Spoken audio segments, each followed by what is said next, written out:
Assalamualaikum warahmatullahi wabarakatuh. Kami dari kelompok 4 yang akan mendiskusikan mengenai judul dengan struktur modal dalam keuangan syariah.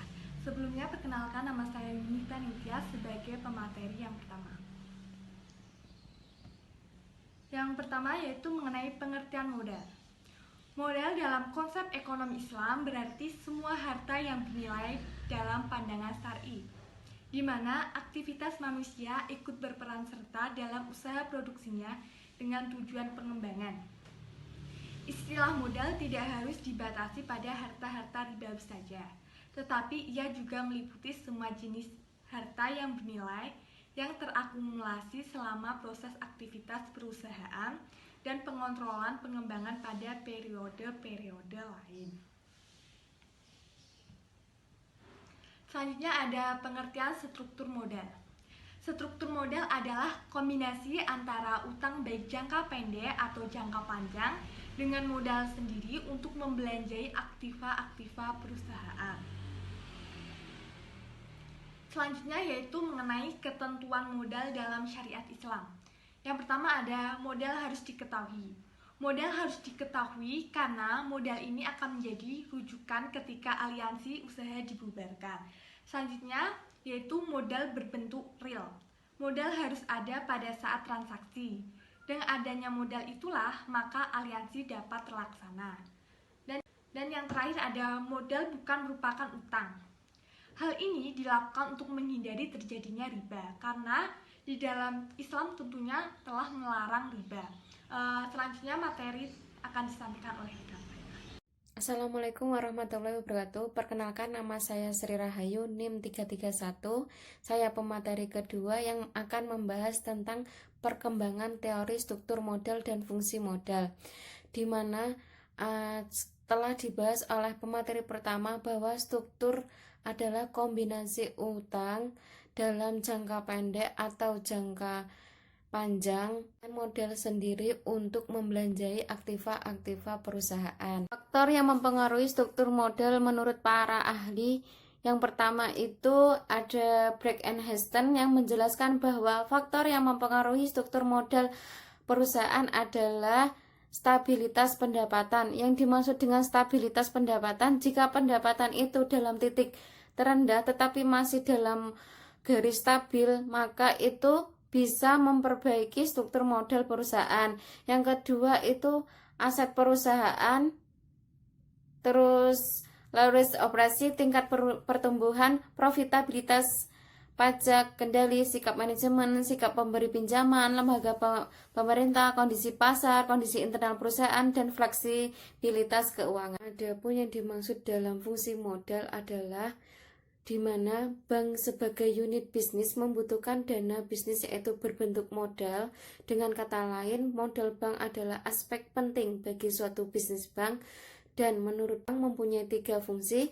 Yang pertama yaitu penyangga untuk menyerap kerugian operasional dan kerugian lainnya, dan yang kedua itu penetapan batas maksimum pemberian pertimbangan operasional bagi bank sentral dan sebagai regulator, dan yang terakhir menjadi dasar perhitungan dan evaluasi tingkat kemampuan bank secara relatif untuk menghasilkan keuntungan yang sebaik mungkin. Lalu menurut Copeland dan Weston mengungkapkan bahwa struktur keuangan yang penting adalah tingkat penjualan perusahaan, stabilitas penjualan, karakteristik industri, struktur aktiva, sikap manajemen, sikap pemberi pinjaman, dan struktur keuangan dan praktek. Dan terakhir menurut Rianti, faktor-faktor yang mempengaruhi struktur modal adalah stabilitas earning, susunan dari aktiva, kadar dari risiko aktiva, besar jumlah modal yang dibutuhkan, keadaan pasar modal, dan sifat manajemen besarnya suatu perusahaan. Nama saya Anggi Noviani, saya pemateri ketiga. Di sini saya akan menjelaskan tentang faktor-faktor yang mempengaruhi struktur modal. Penentuan struktur modal atau capital struktur itu merupakan sebuah kebijakan dari pihak manajemen guna untuk mendapatkan sumber dana untuk operasional perusahaan. keputusan untuk mendapatkan sumber dana tersebut sangat dipengaruhi oleh para pemilik dan para pemegang saham. Menurut Brigham 1983 menyatakan bahwa setiap kebijakan yang dilakukan oleh perusahaan atau manajemen itu memiliki tujuan guna untuk memakmurkan atau mensejahterakan para pemegang saham. Terus menurut Brigham itu sendiri, faktor-faktor yang mempengaruhi struktur modal perusahaan adalah stabilitas perusahaan, struktur aset, leverage operasi, tingkat pertumbuhan, profitabilitas, pajak kendali, sikap manajemen, sikap pemberi pinjaman, serta lembaga pemerintahan. Kalau menurut Copeland dan Whiston itu mengungkapkan bahwa struktur keuangan yang paling penting itu adalah tingkat penjualan perusahaan, stabilitas penjualan, karakteristik industri, struktur aktiva, serta sikap manajemen dan sikap para pemberi pinjaman. Kalau menurut Rianti, dalam penelitian dilakukan oleh Istiqomah atau Supriyatno 2017, faktor-faktor yang mempengaruhi struktur modal adalah stabilitas earning, susunan dan dari aktiva, kadar dari risiko aktiva, besarnya jumlah modal yang dibutuhkan, serta keadaan pasar modal dan sifat dari manajemen tersebut. Yang selanjutnya yaitu komponen struktur modal dan sumber pemodalan di bank syariah. Komponen struktur modal itu dibagi menjadi dua, yaitu modal asing atau modal jangka panjang dan modal sendiri. Modal asing atau modal jangka panjang itu yaitu hutang yang jangka waktu pada umumnya itu lebih dari 5 tahun. Hutang jangka panjang ini pada umumnya itu digunakan untuk membelanjai perluasan atau ekspansi atau modernisasi perusahaan karena kebutuhan modal untuk keperluan yang sangat besar. Kalau modal sendiri itu dibagi menjadi dua, yaitu modal saham preferen dan modal saham biasa. Modal saham preferen itu tuh modal jangka panjang yang merupakan kombinasi antara modal sendiri dengan utang jangka panjang. Saham preferen memberikan para pemegang sahamnya beberapa hak istimewa yang menjadikan lebih senior daripada saham biasa. Kalau modal saham biasa itu tuh pemilik perusahaan adalah pemegang saham yang menginvestasikan uangnya dengan harapan mendapatkan pengembalian di masa yang akan datang. Pemegang saham biasanya kadang-kadang disebut pemilik residual sebab karena mereka hanya menerima sisa setelah seluruh tuntunan atas pendapatan dan aset telah terpenuhi. Assalamualaikum warahmatullahi wabarakatuh. Perkenalkan, saya Dian Lutfita Nadila, NIM 63010170437. Saya sebagai presentator keempat akan mempresentasikan dua submateri, yaitu yang pertama pembiayaan modal kerja syariah dan yang kedua kecukupan modal pada bank syariah. Dimulai dengan materi yang pertama, yaitu pembiayaan modal kerja syariah. Modal kerja syariah sendiri adalah pembiayaan jangka pendek yang diberikan kepada perusahaan untuk membiayai modal kerja usahanya berdasarkan prinsip syariah. Terdapat jangka waktu dalam pemberian pembiayaan modal kerja, yaitu maksimum 1 tahun, namun dapat diperpanjang sesuai dengan kebutuhannya. Dalam pemberian pembiayaan modal kerja terdapat beberapa hal yang perlu diperhatikan, yaitu yang pertama jenis usahanya, kedua skala usahanya, ketiga tingkat kesulitan usaha yang dijalankan, dan yang terakhir adalah karakter dalam sektor usaha yang akan dibiayai. Berdasarkan akad yang terdapat pada produk syariah, maka pembiayaan modal kerja dapat dibedakan menjadi 5, yaitu yang pertama pembiayaan modal kerja mudharabah, kedua pembiayaan modal kerja istisna, ketiga pembiayaan modal kerja salam, keempat pembiayaan modal kerja ijarah, dan yang kelima adalah pembiayaan modal kerja murabahah. Dalam melakukan penetapan akad yang akan digunakan dalam pembiayaan modal kerja, maka ada beberapa analisis yang perlu dilakukan, yaitu yang pertama menganalisis apakah proyek tersebut telah memiliki kontrak atau belum.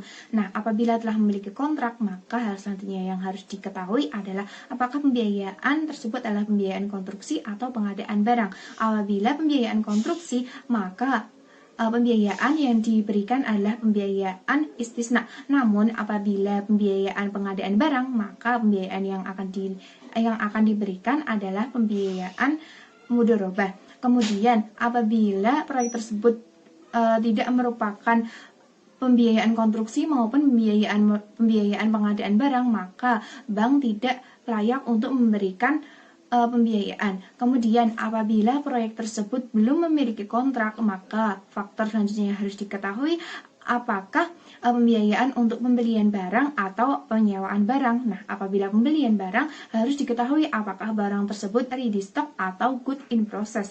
Nah, apabila barang tersebut ready stock, maka pembiayaan yang diberikan adalah pembiayaan murabahah. Namun apabila barang tersebut adalah barang good in process, maka hal selanjutnya harus diketahui apakah pengadaan tersebut kurang dari 6 bulan atau lebih dari 6 bulan.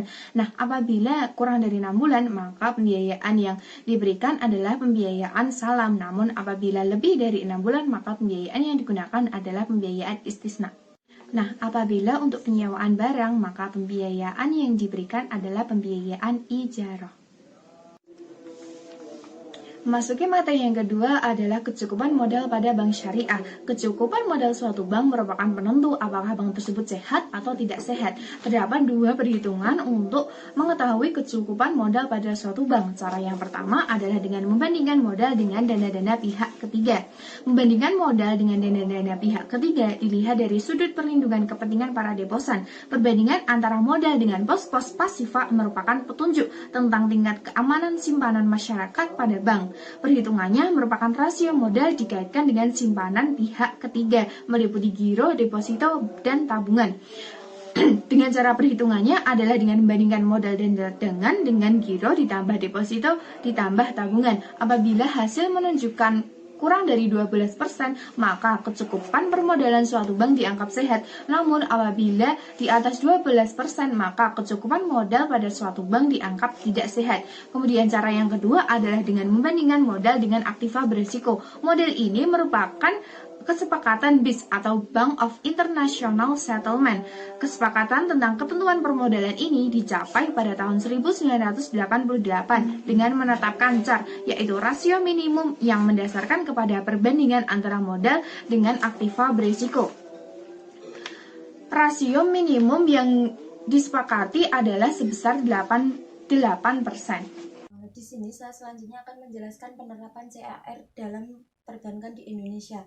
Nah, CAR ini merupakan aspek terpenting dalam dunia perbankan, di mana setiap bank nasional maupun internasional itu harus memenuhi kecukupan modalnya atau harus memenuhi CAR-nya. Dalam hal ini, pengertian modal atau modal bank itu dibagi menjadi dua, yaitu modal inti dan modal pelengkap. Nah, yang pertama yaitu ada modal inti. Modal inti ini terdapat beberapa hal. Yang pertama itu ada modal setor, yaitu modal yang disetor secara efektif oleh pemilik. Kemudian ada agio saham atau selisih lebih dari harga saham dengan nilai nominal saham. Kemudian ada modal sumbangan, di mana modal yang diperoleh kembali dari sumbangan saham sebelumnya. Kemudian ada cadangan umum, kemudian ada cadangan tujuan, kemudian ada laba ditahan, kemudian ada laba yang ditahan tahun lalu, yaitu laba bersih tahun lalu setelah pajak. Kemudian ada laba tahun berjalan yang merupakan laba sebelum pajak yang diperoleh dalam tahun berjalan. Nah, dalam hal ini laba tahun berjalan itu diperhitungkan hanya 50% yang digunakan sebagai modal inti. Kemudian, bila tahun berjalan itu mengalami kerugian, maka harus dikurangkan terhadap modal inti. Nah, kemudian modal inti yang terakhir itu yaitu merupakan bagian kekayaan bersih anak perusahaan yang laporan keuangannya itu dikonsolidasikan. Nah, kemudian yang kedua itu ada modal pelengkap. Modal pelengkap ini terdiri dari cadangan-cadangan yang dibentuk bukan dari laba bersih setelah pajak, serta pinjaman yang sifatnya dipersamakan dengan modal. Nah, modal pelengkap ini terdiri atau dapat diperoleh melalui yang pertama itu cadangan revolusi aktiva tetap, kemudian cadangan penghapusan aktiva yang diklasifikasikan modal pinjaman, kemudian pinjaman subordinasi yang memenuhi syarat-syarat yang telah ditentukan. Selanjutnya yaitu mengenai tata cara perhitungan kebutuhan modal minimum. Nah, perhitungan kebutuhan modal ini didasarkan pada aktiva tertimbang menurut risiko atau ATMR.